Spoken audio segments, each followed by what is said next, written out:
So, in the Institute of Medicine, their goal was to come up with strategies that would increase the quality of patient care. And they actually had 6 aims that they listed in the landmark study, To Err is Human.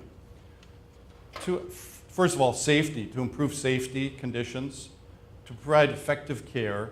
That care would be patient-centered. It would be efficient, it would be timely, and it would be equitable, which means the same care delivered to everybody. And I'm going to begin with a quote. Tracy, you asked us, I put a quote in here in the beginning. And this is Florence Nightingale.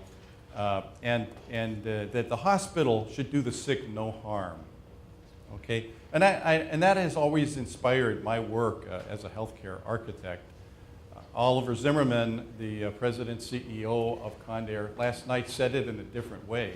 That his aim and the aim of his corporation was to protect people. It's the same idea, just said in a different way. So this landmark study, To Err is Human, 1999, they came up with a startling projection of the number of people who were killed every year due to hospitalizations and preventable errors in hospitals, and they came up with this number of 98,000 deaths per year, which shocked the industry, shocked the nation, shocked everybody. So here we are 15 years later, and the journal, and have we improved things at all?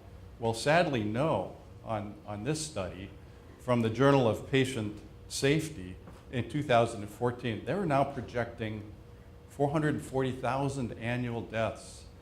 And Stephanie said this, that would be the 3rd highest cause of death in the United States. We need to do better. We all need to do better on this. The second thing that I want to focus on today, first of all, safety, but the second thing is patient-centered care and how important that is in our work and improving satisfaction. And in searching for some inspiration in this, we found the Plaintree organization. How many people are aware of the Plaintree organization and know what it is? And I see a lot of people not raising their hands. The Plaintree organization was founded by a patient. Her name was Angelica Terriot. She's pictured here on the right, a recent picture of her pictured on the right. It's a 40-year-old organization. Their goal, the reason that they exist is to increase patient satisfaction and to humanize the process, the delivery of healthcare in the United States. And it's an interesting story that Angelica Terriot had some very bad experiences, almost died from a bad case of pneumonia one year. She was from Argentina. She came out of that feeling that we need to do better. We can do much better in the United States. She got some of her friends together. They decided to self-finance some demonstration projects. They were wealthy families. And they self-financed some demonstration projects. These projects had single patient rooms. They had an open medical record. Somebody on the staff was required to review the medical record of the patient every day. They were educating the patient. They were putting the patient in charge of their own care, giving them options, and the patients had some choice. Just being empowered to be in charge of their medical care actually had some benefits, they found. The organization today is led by Susan Frampton, who's pictured here on the left, and has hundreds of members worldwide, and has been successful in changing the culture of hospitals, changing the people to be more patient-centered is primarily their focus. And this slide on the left enumerates some of the points of focus. First of all, continuous presence of the family members. And they have research that shows that does help on patient safety. It's like, Mom, don't get up now. I'll go get the nurse to help you. Dad, oh, don't wait. I'll get you some ice water right now. You don't have to wait any longer.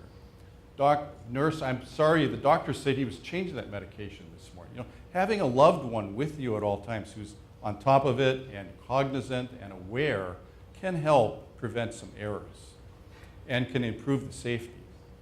So that's something really big that they have. And you need to have privacy to pull this off. You can't do it in a semi-private room.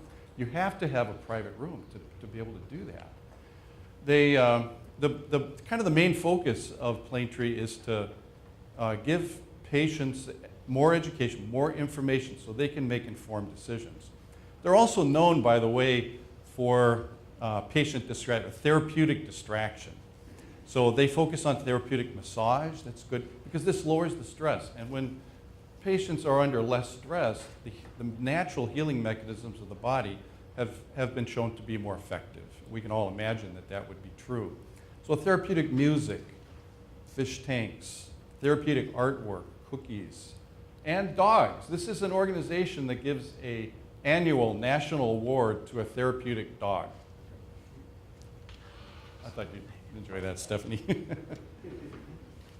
So if we want to talk about what is important to patients to have a better experience in order to be more engaged in their care, there was a survey from the Consumer Health Insights Survey, this was in 2013, that identified what were the top 15 factors that matter most to patients and how can they be measured. Well, interestingly, Dr. Brady mentioned that the HCAP scores and how that is one national method of measurement of satisfaction and the patient experience. However, it only measures 5 of these 15 factors that are important to patients, and they're pictured here. Things like pain management, quiet environment, quiet at night so you can sleep, cleanliness of the room, empathy of physicians and nurses, those are measured as part of the HCAP scores. Well, what's important to patients that's not measured? Things like the quality of the food, on-time appointments, understanding the bill, receiving value for the money or the cost of the care, and even the outcome of care. That's not really measured. So we have some work to do there, right there. I want to give some examples of some of the projects. I've had the pleasure to work with some organizations who had set it as a goal that they wanted to have just excellent returns and excellent satisfaction scores from their patients. This was a Plaintree facility, an example of a Plaintree ambulatory center, a very large center, about 200,000 square feet in the Quad Cities of Illinois. And it actually measured, they won a national award for this. They won a national award and they had 97 percentile satisfaction for their, so it's possible to do this, to really please your patients. Here was the Henry Ford Health System in West Bloomfield, Michigan. They achieved 99 percentile satisfaction. I want to talk a little bit about the Elmhurst Memorial Hospital. This is a tertiary care community hospital located on the west side of Chicago. It's about 12 miles west of the Loop area in Chicago. And they decided to become a Plaintree organization in order to change their staff to be more patient-centered. They also established as their goal, and we've seen this before on several graphics, but they created this mission graphic for their vision, mission, and their values with the patient in the center, that they would make all the decisions about their protocols, their procedures, and the design of the new building with input from their patients. They did set up a patient advisory board, and those patients were invited to meetings. There were special meetings. We did a series of mock-ups. Those patients were invited to the mock-ups to give input. And it was very interesting how different their perspective was than what we were hearing from the staff. I'm very proud to say as an architect that this building, when it was finished, was voted one of the 20 most beautiful hospitals in America, 4 times, by the way, in the last 5 years. We went back there and we did a 5-year post-occupancy evaluation to collect some data on how things were working. We also had completed a 1-year post-occupancy evaluation of the structure. I have some slides. I've got to show some slides, right? This is the main lobby, the entrance. This is the main waiting area outside of the procedure areas for surgery and cath labs. You'll notice all of the prairie-style details. The waiting area is broken up into small areas to give privacy for patients and families. It's all oriented onto parking lot. It's very sunny, it's very warm, it's very supportive. Nobody gets lost in this building because all the circulation is along the south windows looking out over the park. So everybody's always oriented on it, where they entered and where their car is located. Of course, they have great food in the cafeteria and, of course, a Starbucks. What are some of the strategies we use, though, to increase satisfaction? The hospital administration said, you've got to go talk to our patients, find out what they want. So we went to the emergency department, we talked to some emergency patients. What did they want? They wanted privacy. They wanted to have access to their family members at all times. They wanted, and the hospital decided to do this, they wanted to have a private toilet because they were tired of, they were so humiliated walking down the corridor with that open gown in the back, and it was a painful walk to get to the bathroom. And then somebody was in it and they couldn't use it right then because the bathroom was full. So here's a photograph of one of the rooms. All the rooms were universal in their design, which means it could take care of any acuity of patient. You'll notice that the room is rather large. There's a door on the right. That's actually the door to the private toilet room in there. There's another door right behind the bed. That goes into a family waiting area that they get into from the family waiting room. It's along windows. It's along the outside of the building. It's a supportive space for the family to gather if their loved one is going through a true medical emergency and the family is gathering to come in one or two at a time. The door is controlled with electronic card key, just like you have in a hotel. It only works as long as that one patient is admitted into that room. So they have what? Guess what? 98th percentile satisfaction in their emergency department. What's happened with their visits? You get into unintended consequences. Well, how about unexpected consequences? They were experiencing about 24,000 visits in their old ER. When they moved into the building, it was a brand new building, it was a nice building, people tried it out. That year they had 44,000 visits to the emergency department. Last year, 5 years later, it was 65,000 visits. The department was only designed for 40,000, but this was now driving the business in their entire enterprise, because with those extra patients, they had extra admissions, they had extra radiology, diagnostic tests, lab tests, everything else. It was really making their whole enterprise much more successful. And interestingly, there were 8 providers in their primary service zone, 8 other hospitals in the primary, including a very large medical center, teaching hospital medical center. You'd expect each of the hospitals to have about 12% of the primary service load. This hospital now has 37% of the business in their primary service area. Some of the other things we did to make the hospital safer, we decided, we'd seen some evidence and some studies on this. We convinced the hospital to put on patient lifts in every room. The results, it reduced patient injuries by about 50% from falls attributable to patient movement.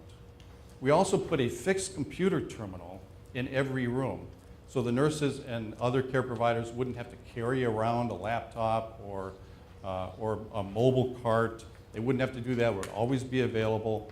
And it does have a barcode reader, so they can barcode the medication in the patient before delivering medication. They have eliminated medication errors for errors that would cause injury to patients. There's 0 in this new hospital, and that's a big factor.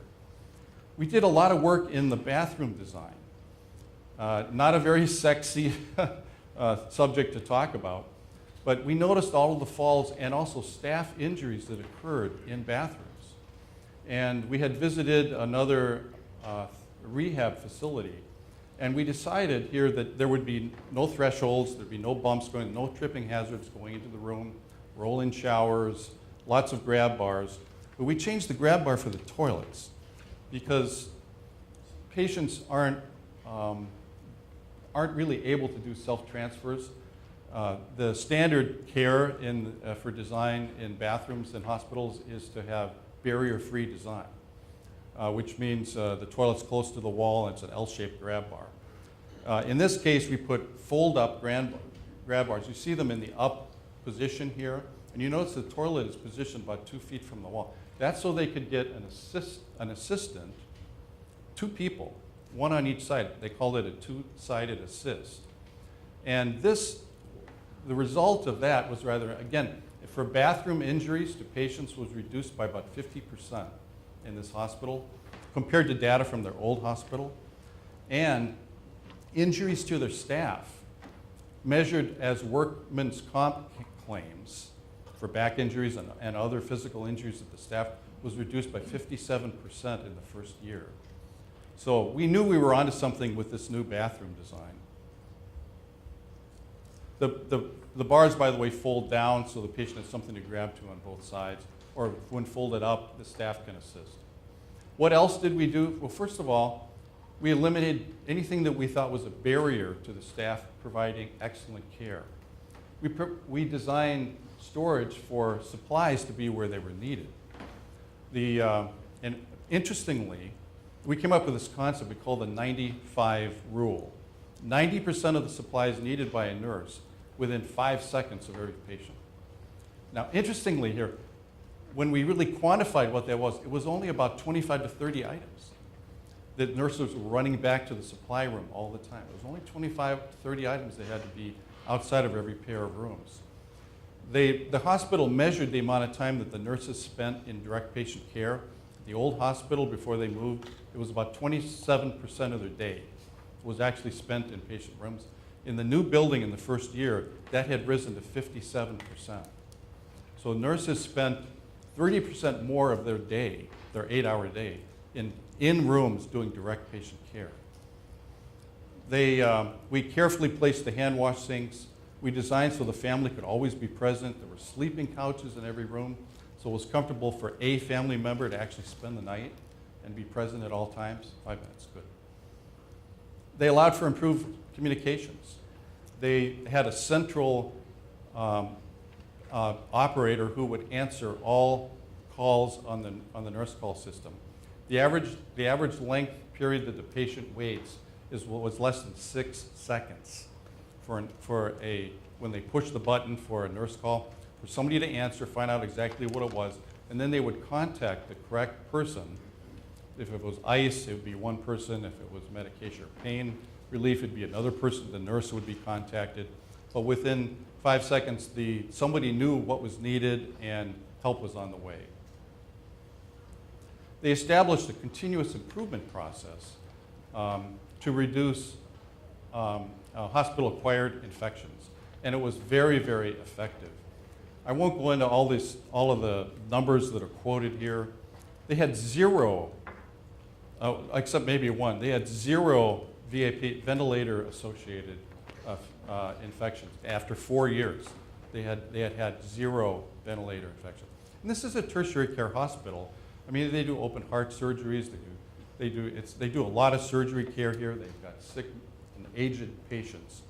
Their catheter days and central line infections, along with the ventilator, these are all in HIs that are associated with devices. Those 3 things. They reduced it to the point where it's about 7% of the national average. You just quoted an average of 5% of patients. They're actually just 7% of that. Most people find it difficult to believe the numbers that they've been able to achieve. They've won many awards. They won Magnet Hospital status for nursing excellence in 2015. There was a survey in Illinois of all the hospitals, of 169 hospitals, for nursing satisfaction. This hospital was rated 2nd highest in the state. And they achieved Plaintree designation of distinction, one of only 5 hospitals worldwide to do that. Who here knows about the Leapfrog organization? The Leapfrog organization rates the safetyness of hospitals with a rating criteria. This hospital achieved an A rating. They rate them by grade, A, B, C, and the like. This hospital has received all A's since they started the measurement process 12 years ago, one of only 63 hospitals in the nation to do so. So they won a lot of awards. How did they do it? Primarily with a continuous process improvement, and because they were focusing on improving the patient satisfaction. They're measuring patient satisfaction. By the way, if somebody gets injured in a hospital, do you think they're going to be satisfied with their care? I don't think so. So if you really want to have satisfied patients, you've got to eliminate these errors. We applied these concepts at a more recent project just a year and a half ago at the University of Chicago in downtown Chicago. This is a schematic of a floor plan that we developed in the same building that Stephanie was showing you, by the way, where they did the research on the infection rates in the rooms. And we were charged with coming up with an improved design. There were, through a process that developed 15 different mock-ups that were tested by frontline staff, we developed a new design, which is pictured here. This has an inset alcove so that when they do rounding, it's a teaching hospital, so when they do rounding, that group can stand outside of the room and be out of the corridor. But the other thing we achieved with this is that we have storage on the left. You see the cabinet on the left? There's openings there. Those are for different sized gloves. The drawers have all the PPE equipment for personal protection equipment. Inside those locked doors, they open it with an electronic key card, are the 25 to 30 items that the nurses need. And you notice it's right outside of the room, so it's definitely within 5 seconds of every patient. There's also a hand wash sink outside of the room, as well as one directly inside of the door, which accommodates all the different protocols they had for gowning and for hand washing and cleanup. This was one of the local regional hospitals for Ebola care. They did have an Ebola scare patient while we were designing the building, and that was a thought process here, that this alcove would be closed off from the main corridor if they had a large outbreak of Ebola, because there was enough space in there as an alcove and with a hand wash sink outside of the rooms for the correct gowning and protection methods. I'll finish in a minute. So here's some photographs of that completed project. Again, lots of wayfinding ideas. We put the waiting rooms right by the two. There's 2 elevator banks at east and west.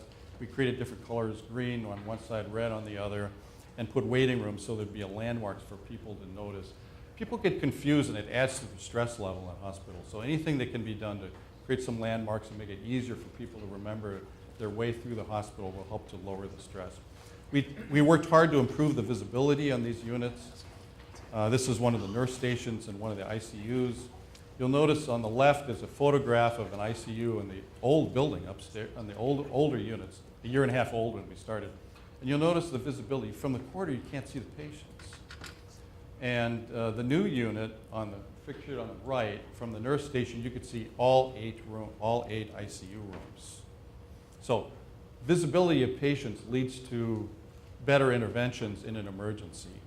This was the old bathroom designed to barrier-free ADA standards in the hospital. We did a lot of research with their staff.